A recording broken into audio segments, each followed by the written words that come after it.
guys, welcome back to the channel. So big breaking news ಏನಪ್ಪಾ ಅಂದ್ರೆ WrestleMania 42 cancel ಆಗಿದೆ. WrestleMania 42 cancel ಆಗಿಲ್ಲ, ಬದಲಿಗೆ WWE ಅವರು ಅಫಿಷಿಯಲ್ ಆಗಿ ಅನೌನ್ಸ್ ಮಾಡಿದ್ರಲ್ಲ, ಈ ಬಾರಿಯ WrestleMania 42 ನ್ಯೂ ಆರ್ಲ್ಯಾಂಡ್ಸ್ ಅಲ್ಲಿ ನೋಡೋದಕ್ಕೆ ಸಿಗುತ್ತೆ ಅಂತ. ಆ ಒಂದು ಜಾಗದಲ್ಲಿ ಈಗ WrestleMania 42 ಆಗ್ತಾ ಇಲ್ಲ. ನಿಮ್ಗೆ ಗೊತ್ತಿರಬಹುದು, ನಮ್ಮ ರಾಕ್ ಅವರು ಸ್ಮ್ಯಾಕ್ ಡೌನ್ ಗೆ ಬಂದು ಅಫಿಷಿಯಲ್ ಆಗಿ ದೊಡ್ಡದಾಗಿ ಅನೌನ್ಸ್ ಮಾಡಿರ್ತಾರೆ, ಮತ್ತೊಮ್ಮೆ WrestleMania 42 ನ್ಯೂ ಆರ್ಲ್ಯಾಂಡ್ಸ್ ಗೆ ಬರ್ತಾ ಇದೆ ಅಂತ. ಲೋಗೋ ಎಲ್ಲದನ್ನು ಕೂಡ ನಮ್ಮ ರಾಕ್ ಅವರು ರಿವೀಲ್ ಮಾಡಿರ್ತಾರೆ. ಬಟ್ ಈಗ ಅಪ್ಡೇಟ್ ಗಳು ಬರ್ತಿರೋ ಪ್ರಕಾರ WrestleNomics ಅವರು ಮೊದಲು ಇದನ್ನ ಕ್ರ್ಯಾಕ್ ಮಾಡ್ತಾರೆ. WrestleMania 42 ನ್ಯೂ ಆರ್ಲ್ಯಾಂಡ್ಸ್ ಅಲ್ಲಿ ಆಗ್ತಾ ಇಲ್ಲ ಅಂತ. ಗೊತ್ತಿಲ್ಲ ಯಾಕೆ ಈ ರೀತಿ ಆಗ್ತಾ ಇದೆ ಅಂತ, ಯಾಕಂದ್ರೆ WrestleMania ಅಂದ್ರೆ ವರ್ಷಗಳಿಂದನೇ ಬೆಡ್ಡಿಂಗು ಸ್ಟಾರ್ಟ್ ಆಗಿರುತ್ತೆ. ಈ ಬಾರಿ ನಮ್ಮ ಕಂಟ್ರಿಗೆ WrestleMania ಬರಬೇಕು, ನಮ್ಮ ಸಿಟಿಗೆ WrestleMania ಬರಬೇಕು ಅಂತ.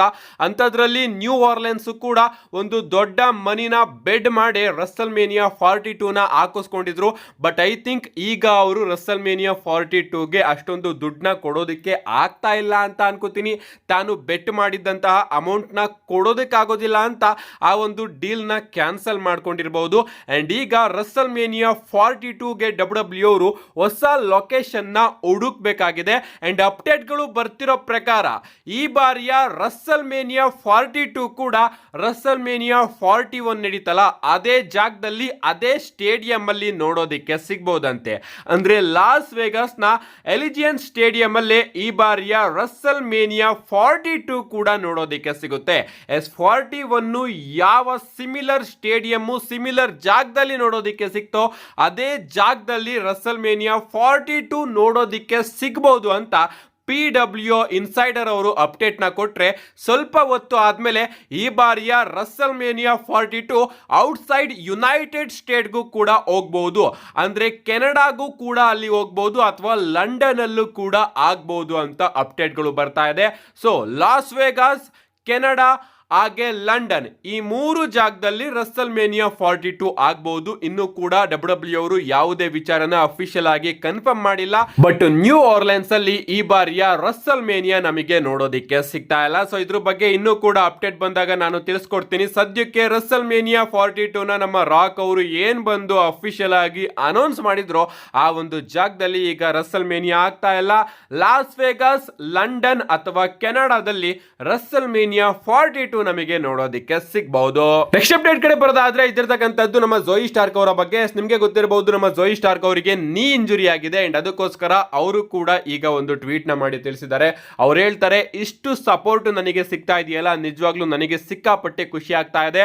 ನಿಜವಾಗ್ಲೂ ನನಗೆ ನೀ ಇಂಜುರಿ ಆಗಿರೋದಕ್ಕಿಂತ ನಿಮ್ಮ ಮುಂದೆ ನಾನು ಇನ್ನು ಕಂಪೀಟ್ ಮಾಡೋದಕ್ಕೆ ಆಗಲ್ವಲ್ಲ ಅನ್ನೋ ಒಂದು ದುಃಖನೇ ಜಾಸ್ತಿ ಇದೆ. ಆದ್ರೂ ಕೂಡ ಆದಷ್ಟು ಬೇಗ ನಾನು ಎಲ್ಲದನ್ನು ಕೂಡ ರಿಕವರಿ ಮಾಡ್ಕೊಂಡು ಬರ್ತೀನಿ ಅಂತ ಅವರು ಒಂದು ಟ್ವೀಟ್ ನ ಮಾಡ್ತಾರೆ. ಅಂಡ್ ಅಪ್ಡೇಟ್ ಗಳು ಬರ್ತಿರೋ ಪ್ರಕಾರ MRI ಸ್ಕ್ಯಾನ್ ಈಗಾಗಲೇ ಆಗಿದೆ. ಅಂಡ್ ನಮ್ಮ ಝೋಯಿ ಸ್ಟಾರ್ಕ್ ಅವರಿಗೆ ಯಾವ ಲೆವೆಲ್ಗೆ ಸೀರಿಯಸ್ ಇಂಜುರಿ ಆಗುತ್ತೆ ಅಂತ ಅನ್ಕೊಂಡಿದ್ವೋ ಅದಕ್ಕಿಂತ ಒಂದು ಇಂಜುರಿ ಸೀರಿಯಸ್ ಆಗಿದೆಯಂತೆ.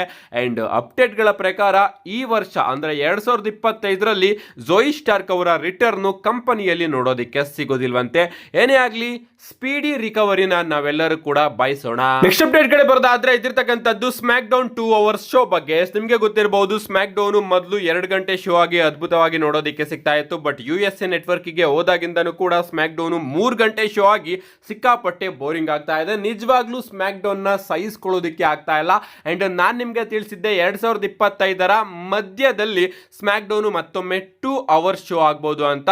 ಬಟ್ ಈಗ ಮತ್ತೊಮ್ಮೆ ಅಪ್ಡೇಟ್ ಗಳು ಬರೋದಕ್ಕೆ ಶುರು ಆಗಿದೆ. ಆಕ್ಚುಲಿ ಇಷ್ಟೊತ್ತಿಗಾಲೇ 2 ಅವರ್ಸ್ ಶೋ ಆಗ್ಬೇಕಿತ್ತಂತೆ. ಬಟ್ WWE ಅವರು ಜೂನ್ ತಿಂಗಳಿಗೆ ಸ್ಮ್ಯಾಕ್ ಡೌನ್ ಇದೆಯಲ್ಲ ಅದನ್ನು ಕೂಡ 3 ಗಂಟೆಯ ಶೋ ಆಗಿ ಲಿಸ್ಟ್ ಮಾಡಿದಾರಂತೆ. ಸೊ ಸಮ್ಮರ್ ಟೈಮಿಗೆ ಈಗಾಗಲೇ ಸ್ಮ್ಯಾಕ್ ಡೌನ್ 2 ಗಂಟೆ ಶೋ ಆಗಿ ಕನ್ವರ್ಟ್ ಆಗಬೇಕಾಗಿತ್ತು. ಬಟ್ ಜೂನ್ ತಿಂಗಳಲ್ಲೂ ಈ ಒಂದು ಸ್ಮ್ಯಾಕ್ ಡೌನ್ ಶೋ ನಮಗೆ 3 ತಿಂಗಳಾಗಿ ಕಂಟಿನ್ಯೂ ಆಗೋದು ನೋಡೋದಕ್ಕೆ ಸಿಗುತ್ತೆ. ಕಾದ್ ನೋಡ್ಬೇಕು ಈಗ ಯಾವಾಗ ಸ್ಮ್ಯಾಕ್ ಡೌನ್ 2 ಗಂಟೆ ಶೋಗೆ ಕನ್ವರ್ಟ್ ಆಗುತ್ತೆ ಅಂತ. ನೆಕ್ಸ್ಟ್ ಅಪ್ಡೇಟ್ ಕಡೆ ಬರೋದಾದ್ರೆ ಇದಿರ್ತಕ್ಕಂಥದ್ದು ನಮ್ಮ ಟ್ರಾವಿಸ್ ಸ್ಕಾಟ್ ಅವರ ಬಗ್ಗೆ. ಅಪ್ಡೇಟ್ ಗಳು ಬರ್ತಾ ಇತ್ತು, ನಮ್ಮ ಟ್ರಾವಿಸ್ ಸ್ಕಾಟ್ ಅವರು ಈ ಬಾರಿಯ ಮನಿ ಇನ್ ದ ಬ್ಯಾಂಕ್ ಅಲ್ಲಿ ನೋಡೋದಕ್ಕೆ ಸಿಗ್ತಾರೆ. ಅಂಡ್ ಈಗ ಇದು ಆಲ್ಮೋಸ್ಟ್ ಕನ್ಫರ್ಮ್ ಆಗಿದೆ ಅಂತಾನೆ ಹೇಳ್ಬಹುದು. ಯಾಕಂದ್ರೆ ರಸಲ್ ವುಡ್ಸ್ ಅವರು ಈಗ ಮತ್ತೊಮ್ಮೆ ಹೇಳಿದ್ದಾರೆ 100% ಟ್ರಾವಿಸ್ ಸ್ಕಾಟ್ ಅವ್ರನ್ನ ಡಬ್ಲ್ಯೂ ಅವರು ಮನಿ ಇನ್ ದ ಬ್ಯಾಂಕಿಗೆ ಕರೆಸ್ತಾ ಇದ್ದಾರೆ ಅಂತ. ಒಂದು ಟ್ರಾವಿಸ್ ಸ್ಕಾಟ್ ಅವರು Money in the Bank premium live event ಅಲ್ಲಿ ಜಾನ್ ಸಿನಾ ಅವರ ಜೊತೆ ಒಂದು ಟ್ಯಾಗ್ ಟೀಮ್ ಮ್ಯಾಚ್ ಎಲ್ಲಾದ್ರೂ ಇನ್ವಾಲ್ವ್ ಆಗಬಹುದು, ಅಥವಾ ಮನಿ ಇನ್ ದ ಬ್ಯಾಂಕ್ ಅಲ್ಲಿ ಅವರು ರಿಟರ್ನ್ ಆಗಿ ಜಾನ್ ಸಿನಾ ಅವರಿಗೆ ಹೆಲ್ಪ್ ಕೂಡ ಮಾಡಬಹುದು. ಈ ಒಂದು ಜಾನ್ ಸಿನಾ ಅವರ ಆಂಗಲ್ ಗೋಸ್ಕರ ಟ್ರಾವಿಸ್ ಸ್ಕಾಟ್ ಅವರು ನಮಗೆ ಮನಿ ಇನ್ ದ ಬ್ಯಾಂಕ್ ಅಲ್ಲಿ 100% ನೋಡೋದಕ್ಕೆ ಸಿಗ್ತಾರಂತೆ. ನೆಕ್ಸ್ಟ್ ಅಪ್ಡೇಟ್ ಕಡೆ ಬರೋದಾದ್ರೆ ಇದ್ರತಕ್ಕಂಥದ್ದು ನಮ್ಮ ರೂಸೆವ್ ಅವರ ಬಗ್ಗೆ. ನಿಮ್ಗೆ ಗೊತ್ತಿರಬಹುದು, ರೀಸೆಂಟ್ ಆಗಿ ಮಂಡೇ ನೈಟ್ ರಲ್ಲಿ ನಮಗೆ ರೂಸೆವ್ ಅವರ ರಿಟರ್ನ್ ನೋಡೋದಕ್ಕೆ ಸಿಕ್ಕಿದೆ. ಅಂಡ್ ಅಲ್ಲಿಂದ ಇಲ್ಲಿವರೆಗೂ ನಮ್ಮ ರೂಸೆವ್ ಅವರು ಓಟಿಸ್ ಹಾಗೆ ಅಕಿರಾ ಟೊಜಾವಾ ಅವರ ಜೊತೆ ಫ್ಯೂಡ್ ಅಲ್ಲಿ ನಮಗೆ ನೋಡೋದಕ್ಕೆ ಸಿಗ್ತಾ ಇದ್ದಾರೆ. ಅಂಡ್ ಈಗ ಅಪ್ಡೇಟ್ ಗಳು ಬರ್ತಿರೋ ಪ್ರಕಾರ ಡಬ್ಲ್ಯೂ ಅವರು ಶೇಮೆಸ್ ಹಾಗೆ ರೂಸೆವ್ ಅವರ ನಡುವೆ ಒಂದು ಫ್ಯೂಡ್ ನ ಬಿಲ್ಡ್ ಮಾಡೋದಕ್ಕೆ ಪ್ಲಾನ್ ಮಾಡ್ತಾ ಇದೆಯಂತೆ.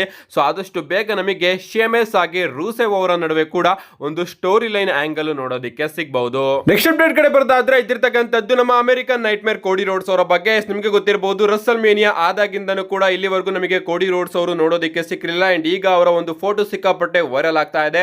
ನಮ್ಮ ಕೋಡಿ ರೋಡ್ಸ್ ಅವರು ಎಪಿಕ್ ಯೂನಿವರ್ಸ್ ಅನ್ನೋ ಒಂದು ಸ್ಟುಡಿಯೋದಲ್ಲಿ ನಮಗೆ ನೋಡೋದಕ್ಕೆ ಸಿಗ್ತಾ ಇದ್ದಾರೆ. ಅಂಡ್ ಇಂಟರ್ವ್ಯೂಸ್ ಗಳನ್ನು ಕೂಡ ನಮ್ಮ ಕೋಡಿ ರೋಡ್ಸ್ ಅವರು ಇಲ್ಲಿ ಕೊಡ್ತಾ ಇದ್ದಾರೆ, ಮೂವೀಸ್ ಗಳ ಬಗ್ಗೆ ಹಾಗೆ ಅಲ್ಲಿನ ಜಾಗಗಳ ಬಗ್ಗೆ. ಏನೇ ಆಗ್ಲಿ ಮನಿ ಇನ್ ದ ಬ್ಯಾಂಕ್ ಅಲ್ಲಿ ಕೋಡಿ ರೋಡ್ಸ್ ಅವರು ಇರ್ತಾರೆ ಅಂತ ಅಪ್ಡೇಟ್ ಗಳು ಬರ್ತಾ ಇದೆ. ಕಾದ್ ನೋಡ್ಬೇಕು ಅಲ್ಲಿಗೆ ಬರ್ತಾರೋ ಇಲ್ವೋ ಅಂತ. ನೆಕ್ಸ್ಟ್ ಅಂಡ್ ಫೈನಲ್ ಅಪ್ಡೇಟ್ ಕಡೆ ಬರೋದಾದ್ರೆ ಇದಿರ್ತಕ್ಕಂಥದ್ದು ನಾಳೆಯ ಸ್ಮ್ಯಾಕ್ ಡೌನ್ ಬಗ್ಗೆ. ನಾಳೆ ಸ್ಮ್ಯಾಕ್ ಡೌನ್ ಚೂರು ಇಂಟ್ರೆಸ್ಟಿಂಗ್ ಆಗಿ ಕಾಣಿಸ್ತಾ ಇರುತ್ತೆ, ಚೂರು ಇಂಟ್ರೆಸ್ಟಿಂಗ್ ಆಗಿರುತ್ತೆ, ಇನ್ನೆಲ್ಲದು ಕೂಡ ಬೋರಿಂಗ್ ಆಗಿರುತ್ತೆ. ಆದ್ರೂ ಕೂಡ ಸ್ಮ್ಯಾಕ್ ಡೌನ್ ನ ನೋಡ್ಲೇಬೇಕು. ಸೊ ನಾಳೆ ಸ್ಮ್ಯಾಕ್ ಡೌನ್ ಅಲ್ಲಿ ನಮಗೆ ಏನೇನ್ ನೋಡೋದಕ್ಕೆ ಸಿಗುತ್ತೆ ಅಂತ ನೋಡ್ಕೊಂಡು ಬರೋದಾದ್ರೆ, ಮೊದಲನೇದಾಗಿ ನಮಗೆ ಡಬ್ಲ್ಯೂ ಟ್ಯಾಗ್ ಟೀಮ್ ಚಾಂಪಿಯನ್ಶಿಪ್ ಗೆ ಒಂದು ಟ್ಯಾಗ್ ಟೀಮ್ ಮ್ಯಾಚ್ ನೋಡೋದಕ್ಕೆ ಸಿಗ್ತಾ ಇದೆ. ಫ್ರಾಕ್ಸಿಯಂ ಅಂಡ್ ಸ್ಟ್ರೀಟ್ ಪ್ರಾಫಿಟ್ ಅವರ ನಡುವೆ. ನೋಡೋಣ ಈ ಒಂದು ಮ್ಯಾಚ್ ಅಲ್ಲಿ ಯಾರು ಗೆಲ್ತಾರೆ ಅಂತ. ಇದಾದ್ಮೇಲೆ ನಮಗೆ women's money in the bank ladder match ಗೆ ಟ್ರಿಪಲ್ ಥ್ರೆಡ್ ಮ್ಯಾಚ್ ಕೂಡ ನೋಡೋದಕ್ಕೆ ಸಿಗ್ತಾ ಇದೆ. ಶಾರ್ಲೆಟ್ ಫೇರ್, ಜೂಲಿಯಾ ಹಾಗೆ ಝಲಿನಾ ವೇಗಾ ಅವರ ನಡುವೆ ಒಂದು ಬ್ಯಾಂಗರ್ ಮ್ಯಾಚ್ ಇದಾಗಿ ನಮಗೆ ನೋಡೋದಕ್ಕೆ ಸಿಗುತ್ತೆ. ಇದಾದ್ಮೇಲೆ ನಮಗೆ men's money in the bank ladder match ಕೂಡ ಒಂದು ಕ್ವಾಲಿಫೈಯರ್ ಟ್ರಿಪಲ್ ಥ್ರೆಡ್ ಮ್ಯಾಚ್ ನೋಡೋದಕ್ಕೆ ಸಿಗ್ತಾ ಇದೆ. ಅಲಿಸ್ಟರ್ ಬ್ಲಾಕ್, ಎಲೆನೈಟ್ ಹಾಗೆ ಶಿನ್ಸ್ಗೆ ನಾಕಮುರಾ ಅವರ ನಡುವೆ.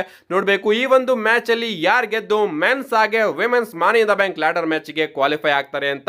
ಇದಾದ್ಮೇಲೆ ನಮಗೆ ಸೋಲೋ ಸಿಕೋವಾ, ಜಾಕೋ ಫಾಟು ಹಾಗೆ ಜೋ ಮೆಟಿಯೋ ಅವರು ಕೂಡ ನೋಡೋದಕ್ಕೆ ಸಿಗ್ತಾರೆ.